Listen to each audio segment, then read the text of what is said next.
Welcome to Step Into Your Story. I'm Carla Goldberg, and this is a space to breathe, listen inward, and step into the story your soul is guiding you toward. If you feel there's something missing in your life or you're drawn to develop your spiritual side, you are in the right space.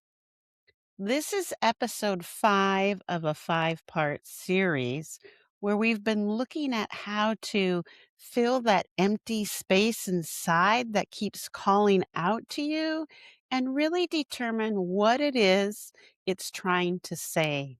Because that's not just your intuition. Intuition can be a part of it, but that's your soul really reaching out to you and trying to guide your path for this life.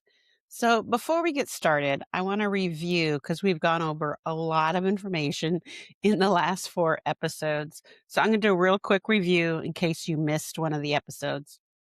Episode 1, we talked about the void. That's how we recognize that empty space inside us and we acknowledge that we've been filling it with things that are not ideal. And then we focused on how to identify some of those things we fill it with. Episode 2, we talked about the whisper. That's that soul talking to us. And I say soul, but it can be spirit, God, divine, whichever words you want to use and feel comfortable with. But that whisper, we acknowledged that we keep hearing physical noise and we put ourselves in places and instances. So it's harder to hear that message, that whisper, the soul talking to us, because we're trying to avoid it, because there's things that it's going to require us to do that we may or may not be comfortable with. And we focus on how the soul talks to us through sensations, images, knowing. In episode 3, we talked about the mirror. The mirror is our reflection of what we need to work on, what we've been doing wrong, and there's some hard lessons in there, but it is full of really pushing us beyond what we're comfortable with, because that's where growth happens. And as part of the focus, we looked at what we need to work on in our own lives.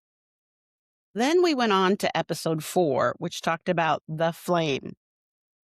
There's 3 parts to the flame. We have memory. That's what we're called to do, remembering our soul purpose. We have courage. Courage has 2 parts, reactive fire and soul fire. Then is responsibility, and not earthly responsibility, but our soul calling responsibility and what that means. And our focus was to document when you felt that inner calling to do something and try and notice a pattern to see if it's part of your overarching theme of this life. And now we are here at episode 5, where we're going to step into action. This is the integration, the embodiment, really starting a new chapter and growing. So the first thing I want to go over is spiral healing. And this is what I do when I'm working with clients, is that a lot of people think healing is a linear process. And I don't know if that's just carryover from our typical modern medicine. You know, you have this ailment, you take this pill, and you're cured. But it doesn't work that way. There's lots of layers, and it's not just layers. That's why I call it spiral. Okay. Think of like a vortex, a tornado. It's something you loop around to. You just keep coming back. There's no final destination. And like, let me give you an example. When I'm working with people, we may work on a certain trauma. And I'm fortunate enough that when I work with people, people don't have to talk about their trauma. I don't have to know what the trauma is, and I can heal people through it. But what happens is I may heal that one piece of trauma, and then That's enough for a little bit. So we're going to go working around a spiral. Think of a spiral. And I keep coming around the corner, going to a different space and working on something over there. And then we may come back to that same area, but because it's a spiral, it's not the exact same area. Maybe the same topic, but when you loop around, you have grown since then. You have a new perspective, and each loop brings a new vantage point as to how to look at something. So here's an example from my own life that I think most people can identify with. Not necessarily the exact example, but how we think, how we think we know better than other people, right? Even though we may have not been in that exact walking in their shoes. So my example is raising kids. Before I had kids, I had a lot of strong opinions about how parents should raise kids. And then I had some. And, my, firstborn, my son, was very easy. He slept the first night and every night since. It was never an issue, never needy and crying. He was just he was fine. So, it was great, and I was like, "Wow, what are people talking about? This doesn't make sense." And then I had my second child, and she needed things that were totally different than my firstborn. And she needed physical touch all the time. So I went from a kid who really didn't want me touching him, just wanted to be left alone, to someone who needed that physical touch. And it was it was a huge shift for me. And as the kids grew older and their personalities developed further, I realized I don't know what I'm talking about. And I started to respect my parents' decisions a lot more. Now, I still made my own mistakes, especially as the kids got older about what to do. And um, some of the things that my parents' principles I did carry over, but not all of them. And I'm sure my kids are going to learn from my mistakes and some of the things, if they choose to have children, they're going to be raising them different, but some of the things might be the same. But each time I learned about things I was doing that were not benefiting me and my family, think of it like thinking of that spiral, I came back and I'm like, "Oh, I now have a new perspective. I get it. I understand not all kids are the same. I understand you just can't make certain rules with no variance or having grace for them and ourselves because we're humans and we're messy and children don't have the coping skills adults have."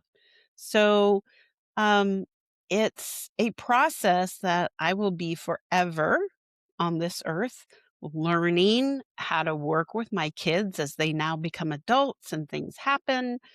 And it's really been a learning process. And I had to give myself grace because I could have easily said, I did this wrong, this wrong, this wrong. Yes, I acknowledge what I did wrong, but to move forward, we have to think about, okay, what am I going to do next? And that's part of that spiral looping. It's like, okay, I healed that portion. Now I'm going to come back later and heal another dimension. It's not just layers. It's not like the onion. It's way more complicated. I know people use the onion as the common example, but it's not the onion. It's a spiral, people. You got to go back and around, and there is no end. It's not like you get to the center and woohoo, we're done. All right. So, getting back to stepping into action. So, we have that spiral healing. That's something you're going to have to do to get into action steps is you have to heal that trauma, that guilt, that shame that I'm not enough, that I can never do X or Y or BZ. It's there's so much there for us to work with. I think it's pretty much a lifetime working on those things. So, another piece to the stepping into action is having micro choices and recognizing those micro choices make long term integration.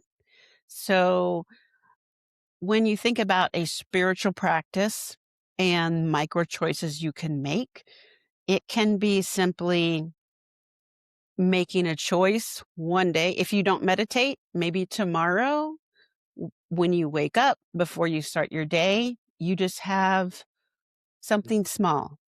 And maybe it is like for 30 seconds, you're just gonna clear your mind and meditate a little bit. It's the expectation is not to meditate and go, for 30 minutes if you've never meditated. And I think that is the challenge a lot of people have because they're like, well, I can't do it perfect, so I'm not going to do it at all. And as if there is a perfect, there's no perfect way. But I know a lot of gurus make it sound like, well, if you're not meditating for at least 20 minutes a day, you're a failure as a spiritual person. And that's not true. And everybody's different. And meditation means so many different things. So let's look at those micro choices and think about what micro choices can you make. And it's not just meditating. It can be something saying yes or no to people. That is a micro choice. If you are afraid to share your thoughts and one day you share your thought with someone, that is a micro choice.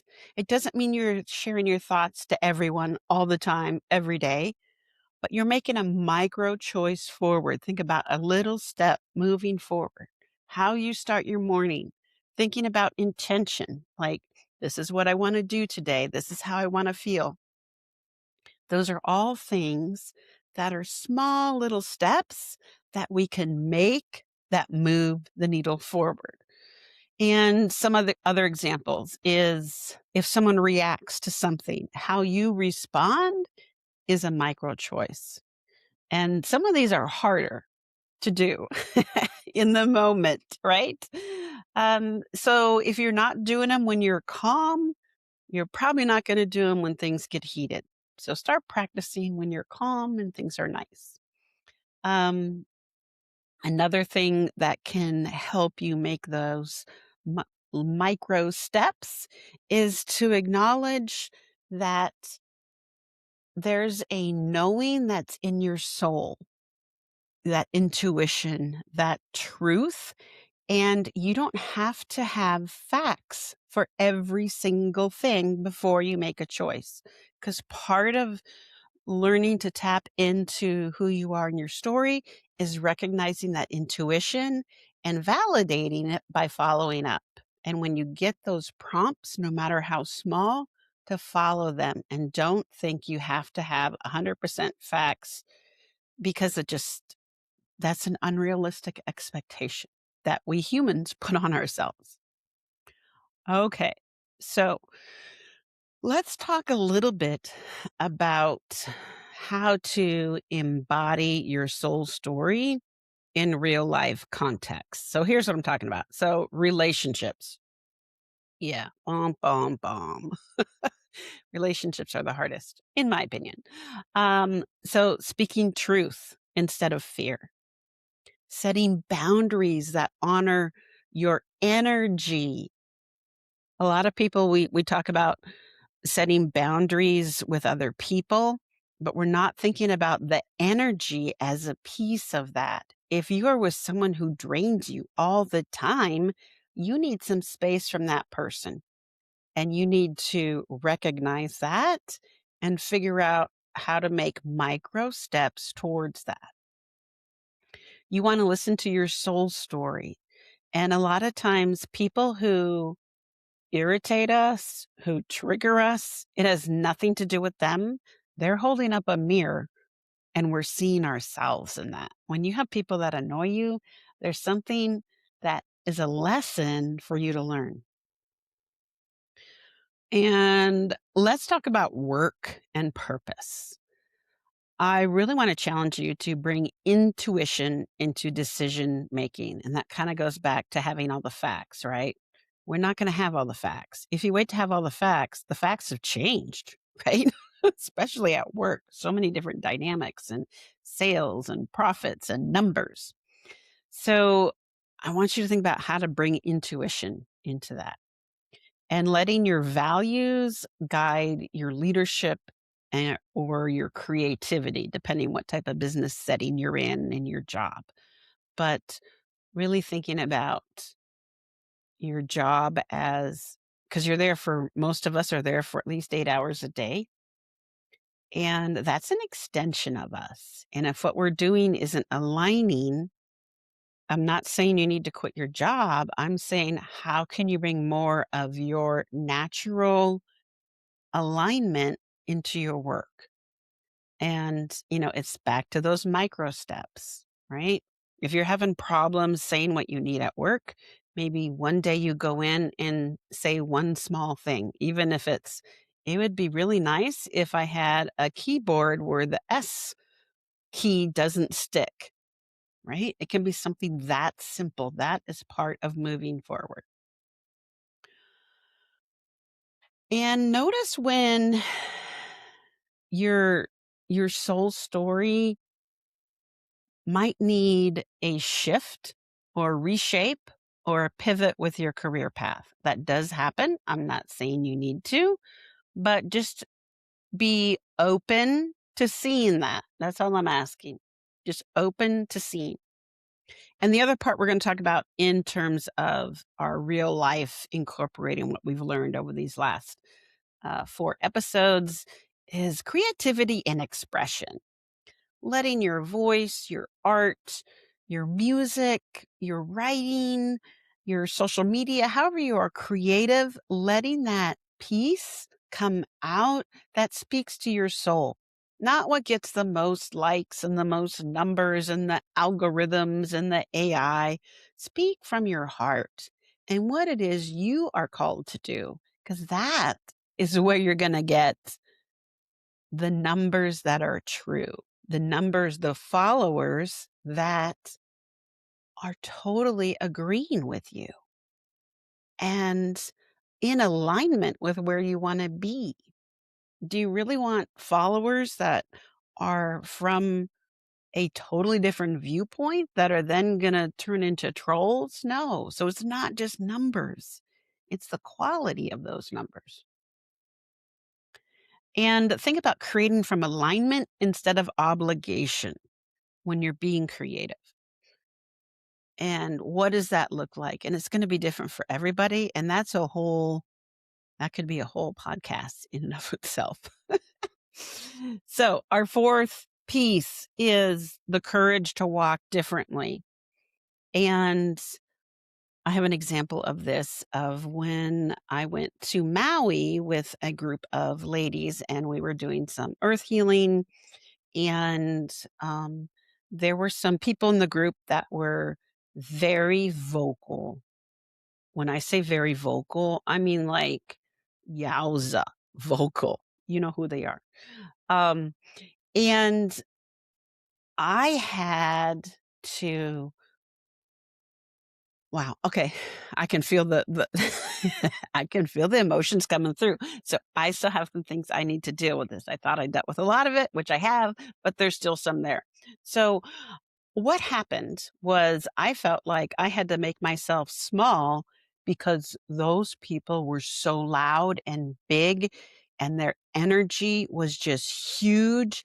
And I felt like I had to make myself small so we could all physically be in a room. And by making myself small, that meant I wasn't vocalizing. I wasn't saying what needed to be said. And it's been a healing process for me to really discover my voice. And it really helped me actually step into this podcast because I know after going through that, I was giving specific instructions by spirit as to what was supposed to happen for the earth healing. And I was not being heard. And there was a lot that went on. But the bottom line is, I didn't even go to the main event. And because it was not working out. And but I've learned so much from that, that I was not there to heal Earth, I was there to heal Carla, and that's what how our spirit works a lot. We think we're there for something else, but we're really there to heal us, and I've learned so much from that, and another day, I will talk about that whole journey. But the point being is I've had to have the courage to walk differently, and I did stand up, and I tried with the skills I had. Now I have new skills. Um, and part of that is also letting go of old identities. The steps often require releasing our old thoughts, our old patterns, things that we thought were part of us, but they're not. So, some of the common patterns people have that usually are not in alignment with where their soul contract is people pleasing, overworking, hiding, perfectionism. Those things are not created as part of our soul journey. Those are things that humans put on each other and we put on ourselves that usually don't serve a good purpose. So, what does stepping into your story look like? And it's that step can be tiny or monumental. And, earlier we talked about making little tiny steps. And some of these can be something like sending an email, saying no, maybe signing up for a creative class, looking at a pattern and say no for the first time, and then celebrate the successes. You don't have to wait till your birthday to celebrate that you're here, right? We can do that every day. And sometimes people find it helpful to start a ritual every morning or before they go to bed. Those are types of things that can help us. The important thing to remember is we're looking at making steps. It's not a finish line. There is no finish line. We just keep stepping forward because it's the beginning of the next chapter. So we think, "Oh, I'm gonna do this and it's gonna be great and I'm gonna, ascend and be beautiful." Well, that's just a part of it. That was just the first step. If you have felt connected to this series, I encourage you to do a weekly reflection and think about what has aligned with your soul story? What didn't align? What do you want to shift? And I don't mean a list of 20 things. I mean one thing. What one thing would you like to shift? Because you can't fix everything at once, right? That's unrealistic. We cannot do that. So pick one thing that you would like to shift and give yourself compassion because we're going to mess up. We are going to do great one day. It's the old example of take 2 steps forward, 1 step back. Well, sometimes you take 3 steps back, and that's part of being human, and that's okay. We're all doing it. People just aren't sharing it, okay? We are all there with you. You walked from the void, we talked about the void, the whisper, the mirror, the flame, and now you are ready to step into that new embodiment and embrace things. So, for your homework, I want you to identify one thing that no longer fits your soul story and work on that aspect, whether it's saying no to others, yes to self care, setting boundaries, and think of not just physical boundaries. I mean, yes, of course, everyone needs to be safe, but also look at those energetic boundaries. Where are you being drained? What things are a real hindrance to your own spiritual growth?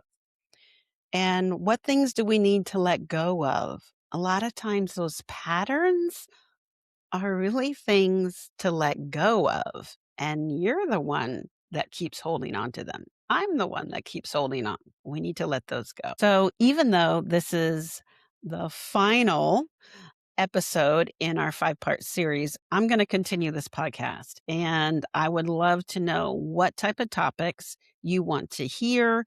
Each Wednesday, I'm going to be dropping another episode.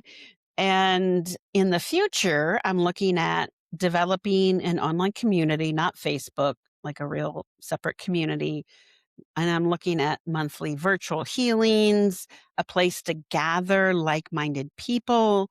I want to develop courses. I'm a trainer, and that's kind of my thing is I teach, and I want to incorporate that, providing free resources.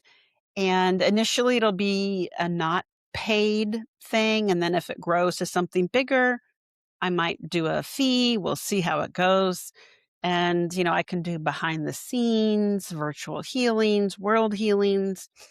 And so if that's something you're interested in, definitely go to my website and get on my email list so I can send you updates about what is happening and where we're at. If this podcast has been helpful, please like, subscribe, follow, post a review. If you give me a review, I will read it on the air. I'm about to read some in a minute here.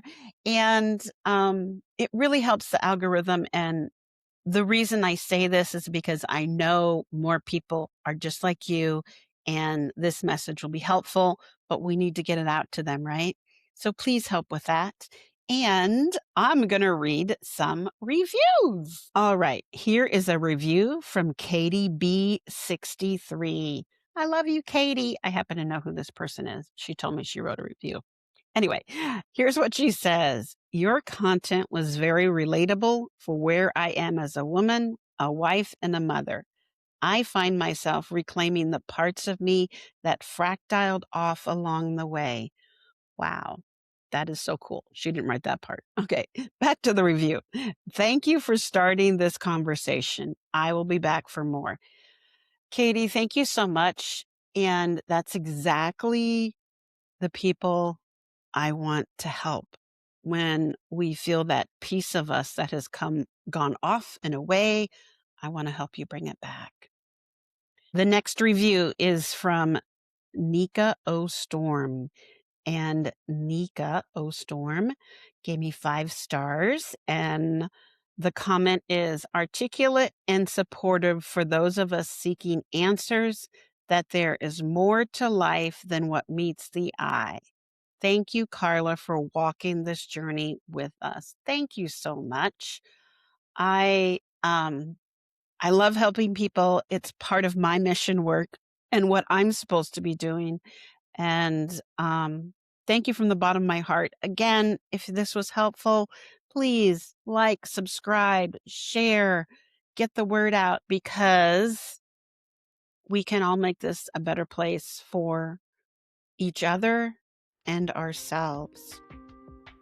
Until next time, walk gently, listen closely, and keep stepping into your story.